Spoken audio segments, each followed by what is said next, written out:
Hello everyone! Ayan, good afternoon po sa inyong lahat. And happy Wednesday. Ayan. So for today's video ay tara at samahan niyo po magluto nitong ating pork dinuguan. And syempre, lalagyan po natin yan ng gata ng niyog. So usually po dito sa Bicol, nilalagyan talaga nila ng gata ng niyog. And syempre, masarap na masarap po yan. Kaya kung di nyo pa natatry, itry nyo na rin yung ganong luto. So yun nga, nagpainit tayo ng ating kawali at naglagay tayo ng mantika. At pagkatapos, syempre, mag-start na tayong maggisa. Syempre, inuna natin dyan yung ating luya or yung ating ginger. Pagkatapos, isunod na rin natin dyan yung ating bawang at yung ating sibuyas. Ayan, halu-haluin lang po natin iyan hanggang lumabas yung bango or yung aroma nitong ating bawang at sibuyas. And then, i-ready na natin dyan itong ating maskara ng baboy. So, luto na po yan. Pinakuluan na natin yan. Tapos, binabad lang natin sa toyo at suka na may laurel, tapos paminta. So mamaya, magdadagdag na lang tayo ng pampalasa pa konti-konti kung matabang-tabang pa. Ayan. So lulutuin lang po natin iyan. Masangkot siya yung ating maskara ng baboy sa kabalat ng baboy. And so yan na nga. At tinakpan lang natin iyan. Then halu-haluin. Ayan, maglalagay tayo ng konting tubig kasi medyo madali nang mawala yung sabaw or baka matutong kaya maglalagay po tayo ng tubig diyan. Tapos syempre, halo-halo lang ng halo.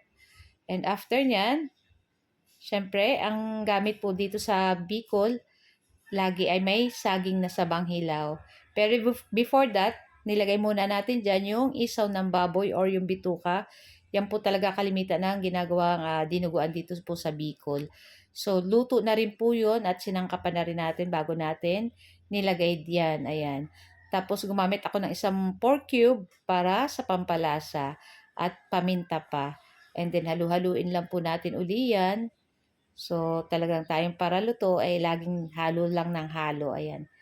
Kaya siguro malalaki na yung braso natin. Charot. So, yan na nga. At after nyan, ayan, syempre, ilagay na natin dyan yung ating saging na saba na medyo hilaw-hilaw pa po yan. Usually po kahit igado, sanay po sila saging na sabay nilalagay nila. Tayo minsan sa Tagalog, patatas or bagyo beans. Tapos nilalagyan carrot or patatas, yun. So, tatakpan lang po natin iyan. Ayan. Tapos, lutuin lang natin dyan yung ating saging na saba.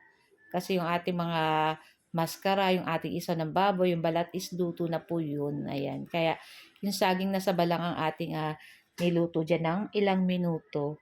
Tapos, syempre, halu-haluin lang po natin. Iyan ang hindi dumikit sa ilalim. At pagkatapos, yun na nga yung ating dugo ng baboy, sinamahan na natin yan ng gata ng niyog. Kaya kung makikita niyo ay may medyo putla siya kasi may ano na po yun ng niyog. And after nyan, gagamit tayo ng slurry ng harina para sa pampalapot. Ayan.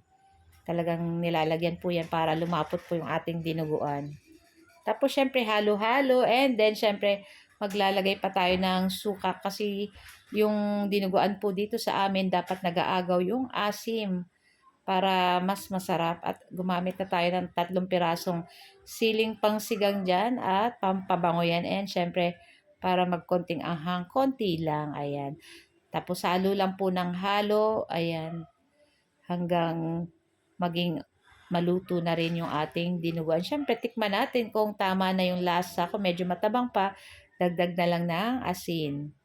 Tulad yan, medyo matabang pa, so nagdagdag po tayo ng asin. Tapos, syempre, halu-haluin po uli natin iyan. At, naku, napakasarap nito guys sa putong bigas. Naku, napaka-perfect nito. Kaya, pwede rin natin itong ihanda sa Pasko. Ayan. So, guys, ito lang po ang aming video today. Sana po nag-enjoy kayo. Thank you for watching. Bye!